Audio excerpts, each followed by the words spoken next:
समझते हैं आइए समझते हैं रासायनिक अभिक्रिया एवं समीकरण को, जो क्लास 10th साइंस का पहला चैप्टर है। सबसे पहले रासायनिक अभिक्रिया को समझते हैं। रासायनिक अभिक्रिया क्या है? तो जब दो या दो से अधिक पदार्थ मिलकर एक नए पदार्थ का निर्माण करता है तो उसे हम रासायनिक अभिक्रिया कहते हैं। इसे दूसरे अर्थों में हम कह सकते हैं, जब दो या दो से अधिक पदार्थ मिलकर एक नए गुणधर्म वाला पदार्थ का या उत्पाद का निर्माण करता है तो उसे रासायनिक अभिक्रिया कहते हैं। और उस अभिक्रिया को जब हम संकेतों द्वारा या प्रतीकों के द्वारा प्रदर्शित करते हैं तो हम उसे रासायनिक समीकरण कहते हैं।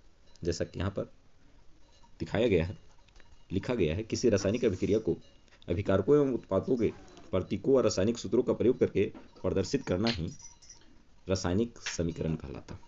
तो कोई भी रासायनिक अभिक्रिया को हम जब प्रतीक के माध्यम से प्रदर्शित करते हैं, जैसे यहाँ पर जिंक और H2SO4 ये सूत्र हो गए और ये दोनों अभिकारक कहलाएंगे। इन दोनों के मिलाने से जो अभिक्रिया हुई और नए पदार्थ, नए गुणधर्म का पदार्थ जो बना अर्थात नया जो उत्पाद बना, इसी को तो अभिक्रिया बोलते हैं। और हम इस सूत्र के माध्यम से इसको दिखाए हैं, इसलिए ये समीकरण हो गया।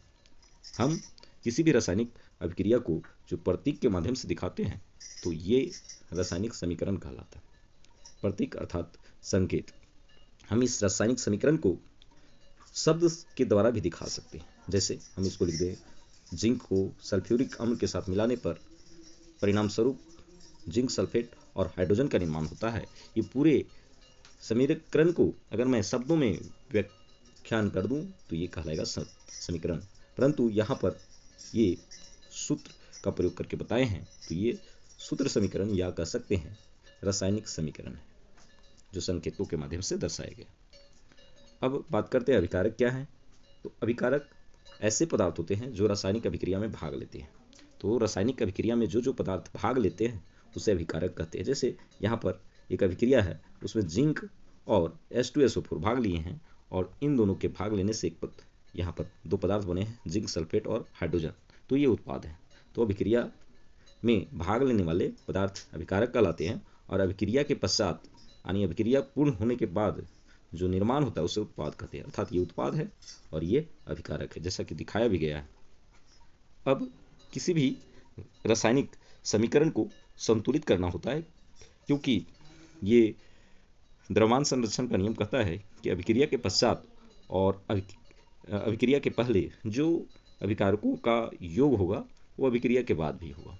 मतलब जो अभिक्रिया में जो जितने द्रव्यमान का प्रयोग हुआ है अभिकारकों के लिए, उतना ही अभिकारक जब अभिक्रिया कर लेंगे तो उत्पाद जो निर्माण होगा उसका भार सेम होगा, उसका द्रव्यमान सेम होगा। कहने का मतलब है, अगर यहाँ पर आयरन के 3 अणु हैं तो इधर भी आयरन के 3 अणु होने चाहिए। मतलब अभिकारक की तरफ अगर 3 अणु या परमाणु हैं अगर आयरन के, तो अभिक्रिया के बाद भी 3 परमाणु होना चाहिए आयरन के।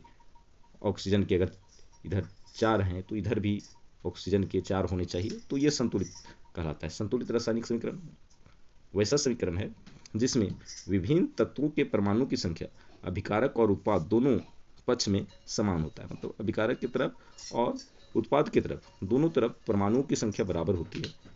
ऐसे समीकरण को संतुलित रासायनिक समीकरण कहा जाता है। जैसे यहाँ पर देख रहे हैं कि आयरन 3 है और इधर भी आयरन 3 है। दूसरी ओर आप देख रहे हैं कि हाइड्रोजन 8 है। कैसे? तो 4 गुना 2, क्योंकि हाइड्रोजन के नीचे 2 है। तो जब भी कोई तत्व के बाईं साइड कोई संख्या लिखा रहे और उसके नीचे भी संख्या रहे तो दोनों आपस में मल्टीप्लाई हो जाता है। तो 4 दूना 8 हो गया। और यहाँ से अभी आप देख रहे हैं उत्पाद की तरफ 4 दूना 8 है। और एक बात और ध्यान रखनी है कि अगर किसी यौगिक के शुरुआत में कोई नंबर लिखा जाता है तो वहाँ पर जो जो परमाणु हैं सबके लिए वो संख्या हो जाएगा। जैसे यहाँ पर हाइड्रोजन के लिए 4 तो शुरू में लिखा हुआ है तो 4 दूना 8 हो गया, लेकिन ये 4 जो है वो ऑक्सीजन के लिए होगा। तो इससे साफ जाहिर है कि यहाँ पर अभिकारक की तरफ ऑक्सीजन का भी मात्रा 4 है और उत्पाद की तरफ भी ऑक्सीजन का मात्रा 4 हो गया। तो इस प्रकार से यह संतुलित रासायनिक समीकरण हुआ, क्योंकि आयरन की संख्या 3, हाइड्रोजन की संख्या 8 और ऑक्सीजन की संख्या 4 अभिकारक की तरफ है। और सेम इधर भी आयरन 3 है, ऑक्सीजन 4 है और हाइड्रोजन 8 है। इसी प्रकार से दूसरा उदाहरण में हाइड्रोजन की संख्या यहाँ पर 4 है और ऑक्सीजन 2 है, तो इधर भी देखेंगे हाइड्रोजन 4 हो गया। और मैंने कहा था कि अगर शुरू में कोई नंबर हो तो वो पूरे यौगिक के लिए वो हो जाता है, तो यहाँ पर परमाणु की संख्या ऑक्सीजन के लिए 2 हो जाएगा। तो इस प्रकार से अभिकारक और उत्पाद दोनों की तरफ परमाणु की संख्या बराबर है, इसलिए यह संतुलित रासायनिक समीकरण कहलाएगा। अच्छा, कोई भी जब अभिक्रिया होती है तो उसमें कुछ परिवर्तन देखने को मिलते हैं। जैसे अभिक्रिया होती है तो ऊष्मा का निकास होता है, तापमान में परिवर्तन होता है, रंग में परिवर्तन होता है, अवस्था में परिवर्तन होता है।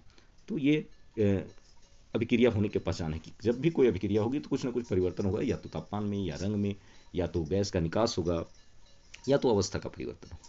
तो ये रासायनिक, कोई भी रासायनिक अभिक्रिया होती है तो ये होना स्वाभाविक है।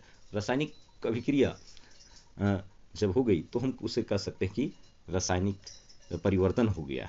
जितने भी रासायनिक परिवर्तन हैं वो रासायनिक अभिक्रिया के एग्जाम्पल। जैसे भोजन का पचना, अगर रासायनिक परिवर्तन है, क्योंकि अगर भोजन पच गया तो उसे दोबारा हम भोजन नहीं बना सकते हैं। कोई साग सब्जी सड़ गया तो उसे फिर पुनः आप साग सब्जी नहीं बना सकते, ये रासायनिक परिवर्तन है। तो जहाँ भी रासायनिक परिवर्तन होता है वो रासायनिक अभिक्रिया का उदाहरण होता है। अब अलग अलग रासायनिक अभिक्रिया, जैसे संयोजन अभिक्रिया है, वियोजन अभिक्रिया, ऊष्माक्षेपी अभिक्रिया, ऊष्माशोषी अभिक्रिया, विस्थापन अभिक्रिया, द्विविस्थापन अभिक्रिया, उपचयन अभिक्रिया, इसी को ऑक्सीकरण अभिक्रिया भी बोलते हैं, अपचयन अभिक्रिया और रेडॉक्स अभिक्रिया। इसमें उपचयन अपचयन दोनों होता है। हम इसे बारी बारी से एक एक करके समझेंगे।